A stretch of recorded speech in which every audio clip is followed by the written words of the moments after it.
இப்ப உலகத்தில் நீங்கள் பார்த்தீங்கன்னு சொன்னால் கூட்டணிகள் அடிக்கடி மாறிக்கொண்டே இருக்கின்றது.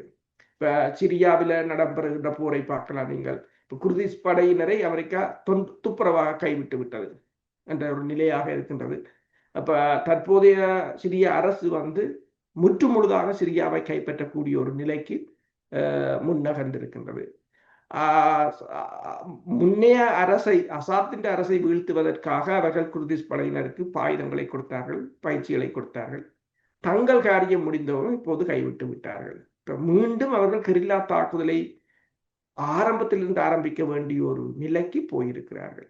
இது இவ்வாறு இருக்க இங்கால நீங்கள் தென் ஆசியாவை பார்த்தீர்கள் என்று சொன்னால் தாய்வானை ஓரளவு கைவிடக்கூடிய ஒரு நிலைக்கு அமெரிக்கா வந்திருப்பது போலதான் தெரிகின்றது. என்று சொன்னால் தாய்வானில் இருக்கின்ற இந்த நானோ சிப்ஸ் அல்லது மைக்ரோ சிப்ஸ் அந்த நிறுவனங்கள் டிஎம்சி நிறுவனங்களை அமெரிக்காவுக்கு மாற்றி கொண்டிருக்கிறார்கள். என்று சொன்னால் தாய்வான் அந்த நிறுவனங்கள் மாற்றப்படுமாக இருந்தால் தாய்வான் ஒரு வெற்று கோதாகத்தான் இருக்கும். ட்ரம்ப் கூறியது போல மேற்கு அரைக்கோளத்தை நாங்கள் வைத்திருக்கிறோம், கிழக்கு அரைக்கோளத்தை நீங்கள் வைத்திருங்கள் என்ற மாதிரி ஒரு சில சமயங்களில் மேற்கு அரைக்கோளத்தை முற்றாக கையகப்படுத்தும் வரையிலும் கிழக்கு அரைக்கோளத்தை அவர் கொஞ்சம் விட்டு பிடிக்க போகிறாரோ என்றதான் ஒரு கேள்வி.